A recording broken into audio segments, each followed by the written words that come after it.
Praise the Lord. आप सभी को जय मसीह की। और मैं आज परमेश्वर का वचन आपके लिए लेकर के आई हूँ। आज हम लोग सीखेंगे प्रार्थना के बारे में। आज हम लोग परमेश्वर के वचन से सीखने वाले हैं प्रार्थना के बारे में कि हमें प्रार्थना किस रीति से करनी चाहिए। तो आज हम लोग देखने जा रहे हैं परमेश्वर के वचन से मैथ्यू चैप्टर 6:5 वर्स। यहाँ पर लिखा है, जब तू प्रार्थना करे तो कपटियों के समान ना हो, क्योंकि लोगों को दिखाने के लिए आराधनालयों में, सड़कों की मोड़ों पर और खड़े होकर प्रार्थना करना उनको अच्छा लगता है। आप जानते हैं कि परमेश्वर का वचन जो है वो आपको कुछ चेतावनी देता है कि आपको क्या करना है, आपको किस रीति से प्रार्थना करना है। तो आपको पहले परमेश्वर का वचन कहता है कि जब आप प्रार्थना करने के लिए जाते हैं तो पहली बात आपको ये याद रखना है कि आपकी प्रार्थना जो है दिखावटी नहीं होनी चाहिए, दिखावे की प्रार्थना नहीं होनी चाहिए। आप अपने आप को इस तरह से ना बनाए कि कोई लोग आपको देखें और कहें कि अरे ये तो बहुत प्रार्थना करने वाला है। तो आपको जब देख करके लोग बड़ाई करेंगे तो प्रभु का वचन कहता है कि आप अपना प्रतिफल पा चुके, आप परमेश्वर से कोई भी प्रतिफल नहीं पाएंगे। तो जब भी आप प्रार्थना करते हैं तो आप ये याद रखिए कि आपकी प्रार्थना है वो दिखावटी नहीं होनी चाहिए, दिखावे की नहीं होनी चाहिए कि जिससे कि कोई हमसे इम्प्रेस हो कि हाँ हमको लोग कहें कि कितना धर्मी है, कितनी प्रार्थना करता है, कितना परमेश्वर के सम्मुख रहता है। तो प्रभु का वचन कहता है अगर हम दिखाने के लिए प्रार्थना करते हैं तो हम अपने स्वर्गीय पिता से प्रार्थना का प्रतिफल नहीं पाने पाएंगे।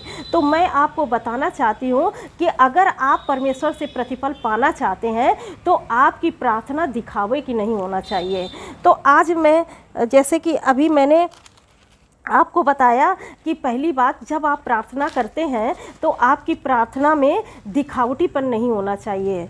और फिर जैसे लिखा हुआ है परमेश्वर के वचन में, परंतु जब तू प्रार्थना करे तो अपनी कोठरी में जा और द्वार बंद करके अपने पिता से जो गुप्त में है प्रार्थना कर। अब यहाँ पर परमेश्वर का वचन कहता है कि जब तू प्रार्थना करे तो अपनी कोठरी में जा। तो यहाँ पर मैं आपको बताना चाहती हूँ, आप जो प्रार्थना करने के लिए जा रहे हैं तो आपको एक कमरे में जाना है या किसी एक ऐसी एकांत जगह में जाना है जहाँ पर आपको कोई डिस्टर्ब ना करें। आप दरवाजे को बंद करिए और परमेश्वर से प्रार्थना करिए। और आत्मिक रूप से अगर आप देखना चाहेंगे तो प्रभु ये भी कहते हैं कि अगर हम जब प्रार्थना करने के लिए जाते हैं तो हमारा मन, हमारा विचार, हमारी सोच सब, जब हम प्रार्थना करने के लिए जाते हैं तो हम जब कोठरी के अंदर जाते हैं तो हमारा मन, हमारा विचार ये सब तैयार होना चाहिए, तब हम परमेश्वर से प्रार्थना करें। तो जब हम प्रार्थना करने के लिए जाते हैं तो हम पूरी तैयारी के साथ जाएं, विश्वास से भरे होकर के जाएं। पहली बात, जब आप प्रार्थना करने के लिए जाते हैं तो आप विश्वास से भरे होना चाहिए, क्योंकि अगर सिर्फ टाइम पास करने के लिए प्रार्थना कर रहे हैं तो उससे आपको कोई भी प्रतिफल नहीं मिलेगा। तो मैं आपको बताना चाहती हूँ, आप परमेश्वर के सम्मुख जब जा रहे हैं तो आपको विश्वास के साथ जाना है और आत्मा की गहराई से आपको प्रार्थना करना है। तो आपको परमेश्वर जैसा कहते हैं कि आप जब प्रार्थना के लिए जा रहे हैं तो अपनी कोठरी को बंद कीजिए और परमेश्वर से प्रार्थना कीजिए और द्वार बंद करके अपने पिता से जो गुप्त में है प्रार्थना कर, और अपने दरवाजे को बंद कर लीजिए और अपनी बातों को परमेश्वर के सामने रखिए। तो प्रभु का वचन कहता है कि तब तेरा पिता जो गुप्त में देखता है तुझे प्रतिफल देगा। तो आपकी जो प्रार्थना होनी चाहिए वो गुप्त में होनी चाहिए।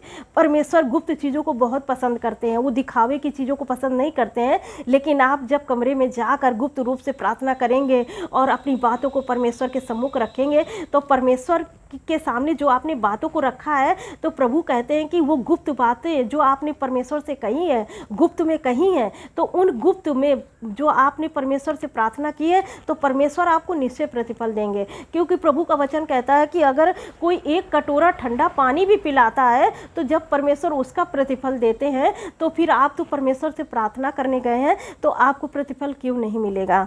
तो दूसरी बात, आपका जो प्रार्थना होना है तो वो अकेले में होना है, गुप्त में होना है।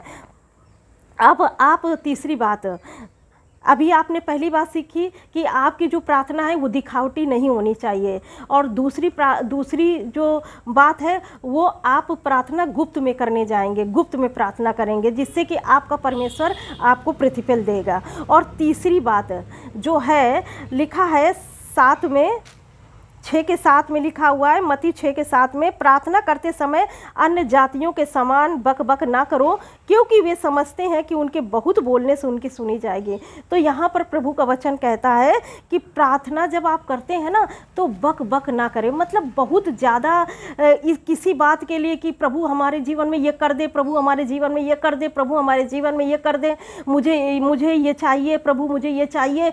तो जब आप उस चीज़ की रट लगाते हैं, उसी बात के लिए रट लगाते, तो प्रभु कहते हैं कि तुम्हारे मांगने से पहले मैं जानता हूं कि तुम्हारी क्या आवश्यकता है। तो इसीलिए प्रभु का वचन कहते हैं कि जब आप परमेश्वर के सम्मुख जाते हैं तो आपके थोड़े ही शब्द प्रभु के लिए काफ़ी हैं, क्योंकि आप जानते हैं कि जैसे अगर एक कोई बच्चा भूखा है तो अपने मम्मी से कहेगा, मम्मी खाना दे, मम्मी खाना दे, मम्मी खाना दे, मम्मी खाना दे। तो मम्मी को तो पता है कि बच्चा भूखा है, मम्मी देगी खाना, लेकिन बार बार उसी चीज़ को कहना, बार बार परमेश्वर से ज़बरदस्ती करना, तो परमेश्वर कहते हैं कि अन्य जातियों के समान बक बक ना करो, क्योंकि उनके बहुत बोलने से वो सोचते हैं कि उनका पिता उनको प्रतिफल देगा, लेकिन ऐसा नहीं है।